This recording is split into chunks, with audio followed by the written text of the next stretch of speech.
নমস্কার বন্ধুরা, স্বাগত জানাই আমার এইচটি টেকনিক্যাল এডুকেশন চ্যানেলে। যদি আমার চ্যানেলে নতুন হয়ে থাকো তাহলে সাবস্ক্রাইব বাটনে ক্লিক করে পাশের অ্যারোতে ক্লিক করে অল সিলেক্ট করে রাখুন, যাতে আমাদের নোটিফিকেশান সবার আগে আপনার কাছে পৌঁছে যায়। নমস্কার বন্ধুরা, চলে এসেছি এক্সেলের আরেকটি ক্লাস নিয়ে। এবং আজকের ক্লাসে তোমাদেরকে ইফ এবং অ্যান্ড কন্ডিশন দুটো কিভাবে একসঙ্গে অ্যাপ্লাই করে তোমরা ফর্মুলা ইউজ করতে পারো সেটাই দেখাবো। অ্যাকচুয়ালি ইফ আর অ্যান্ড একসঙ্গে কেন ব্যবহার হবে, কারণ অ্যান্ড কন্ডিশন ব্যবহার করে আমরা সাপোজ এখানে দেখো কিছু ক্যান্ডিডেটের নাম দেওয়া আছে এবং কিছু সাবজেক্টের নাম্বার দেওয়া আছে। সাপোজ রাজু দাস বাংলাতে পেয়েছে 73, ইংলিশে পেয়েছে 94, ম্যাথে পেয়েছে 51, হিস্ট্রিতে পেয়েছে 86, জিওগ্রাফিতে 44। আমি যদি একটা কন্ডিশন দিই অ্যান্ড কন্ডিশন সঙ্গে, যে কোনো একটা সাবজেক্টে 40-এর নিচে পেলেই কিন্তু সে ফেল। যে কোনো একটা সাবজেক্টে, সবগুলো মিলে টোটাল করে এভারেজ করে কিছু নয়, যে কোনো একটা সাবজেক্টেই সে 40-এর নিচে পেয়ে গেলে ফেল।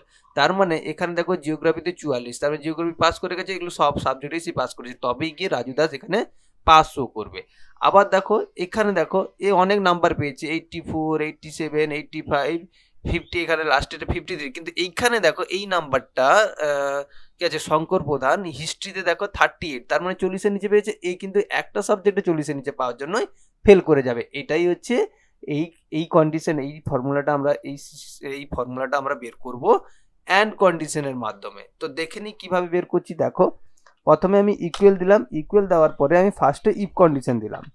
আচ্ছা, যদি না দেখতে আমি একটু জুম করে দিই, দাঁড়া এটাকে ব্যাক করে একটু জুম করে দিই।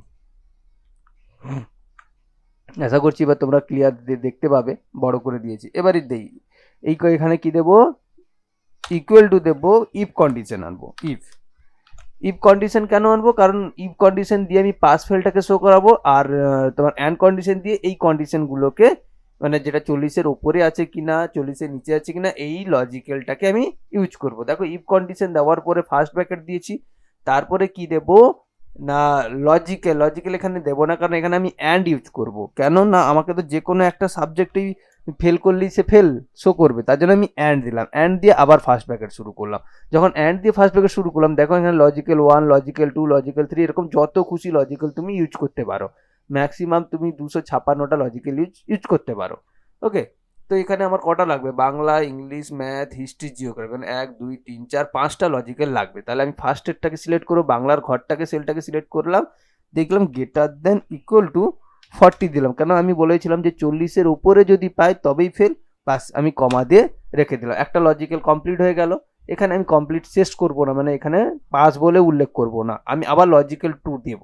ঠিক আছে, লজিক্যাল 2 কি আছে, আবার এরপরে ইংলিশের যে সেলটা সেটাকে সিলেক্ট করে গ্রেটার দেন ইকুয়াল টু কি দেবো, 40, মানে ইংলিশের এই ঘরটাও, ইংলিশের নাম্বারটাও যদি 40-এর ওপরে পায় এবং সমান হয় তবেই সে পাস। এই জন্য দেখো C3-কে কি করে দিচ্ছি, গ্রেটার দেন ইকুয়াল টু 40, মানে 40-এর ওপরে যদি পায় তবেই সে পাস। তো তার জন্য সেই লজিক্যালটা দিয়ে দিলাম। আবার দিয়ে দিলাম ম্যাথেও সেই গ্রেটার দেন ইকুয়াল টু দিয়ে দিলাম 40, আবার কমা দিয়ে কি দেবো, হিস্ট্রিও গ্রেটার দেন ইকুয়াল টু 40। একই কন্ডিশন, কেননা হিস্ট্রিতেও আমি চাইছি যে 40-এর যদি 40 পায় অথবা তার থেকে বেশি পায় তবেই সে পাস। আবার কমা দিয়ে জিওগ্রাফিতেও যেন 40-এর উপরে পায়, মানে সব সাবজেক্টেও যদি সে 40 করে পায় তাও সে পাস। কিন্তু কোনো সাবজেক্টে 90, 100 পেয়েছি, কিন্তু একটা সাবজেক্টে সে 40-এর নিচে পেয়ে গেছে, তাহলে কিন্তু সে ফেল। ওকে, তো এটা আমি কন্ডিশন কমপ্লিট হলো, আমার 5টা কন্ডিশন শেষ, 1, 2, 3, 4, 5, দেখো 1, 2, 3, 4, 5টা কন্ডিশন শেষ। এবার কন্ডিশনটাকে ক্লোজ করলাম। এবারে ক্লোজ করে এটাকে পাস ফেল শো করাবো, কারণ আমার ইফ কন্ডিশন লাগানো আছে, আমি জানি ইফ কন্ডিশনের কাজ, জানি যে পাস আর ফেলগুলোকে শো করিয়ে দিবে। কমা দিয়ে তখন আমি কি করব, ডবল কোটেশনের মেথডে এই যে পুরো অ্যান্ড কন্ডিশনটাকে আমি এখানে ক্লোজ করে দিয়েছি, এই পুরো কন্ডিশনটা ট্রু হলে তবেই কমা দিয়ে ডবল কোটেশনের মধ্যে দিয়ে দেবো পাস, PASS, পাস করিয়ে দিলাম, ব্র্যাকেট শেষ করলাম। আর যদি না হয়, যদি এই কন্ডিশন ফলস হয়, মানে 40-এর নিচে যদি কেউ পায়, তাহলে আবার কমা দিয়ে ডবল কোটেশনের মধ্যে দিলাম ফেল। ওকে, তো ডবল কোটেশন শেষ করলাম, এবারে আমি ব্র্যাকেট শেষ করলাম এবং এন্টার মারলাম। দেখো এটা কিন্তু পাস শো করছে, কারণ এখানে প্রত্যেকটাই 40-এর উপরে। ঠিক দেখো তার পরেরটা যখন আমি টানছি, ড্র্যাগ করে টানছি, দেখো এটা ফেল, এটা কিন্তু এর থেকে বেশি নাম্বার পেয়েছে তবুও ফেল শো করছে, কেন এখানে 38 নাম্বার পেয়েছে।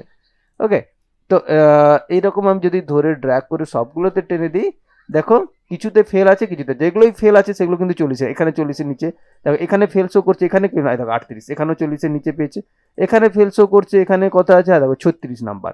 তার মানে কি যেখানেই 40-এর নাম্বার যে কোনো একটা সাবজেক্টে 40, এখানে একটা 40-এর নিচে পেয়েছে, তার মানে যে কোনো একটা সাবজেক্টেই সে 40-এর নিচে পেলেই সে ফেল করে যাবে। সাপোজ এখানে পাস করে আছে সবগুলোতে 40-এর ওপর, আমি সাপোজ এইটাকে আমি করলাম 35 করে দিলাম, তার মানে 40-এর নিচে, দেখো সঙ্গে সঙ্গে এটা ফেল শো করবে, দেখো ফেল শো করছে। মানে যে কোনো একটা সাবজেক্টে, মন দিয়ে শোন, যে কোনো একটা সাবজেক্টে সে ফেল করলেই সে ফেল। এটাই হচ্ছে ইফ আর অ্যান্ড কন্ডিশনের সূত্র। তো অ্যাকচুয়ালি আজকে আশা করছি তোমরা বুঝতে পেরেছো, আজকে ক্লাসটি ভালো লেগেছে। যদি ভালো লেগে থাকে অবশ্যই সাবস্ক্রাইব করো এবং আমার এই ভিডিওটাকে লাইক করো এবং কমেন্ট করো। তো অসংখ্য ধন্যবাদ।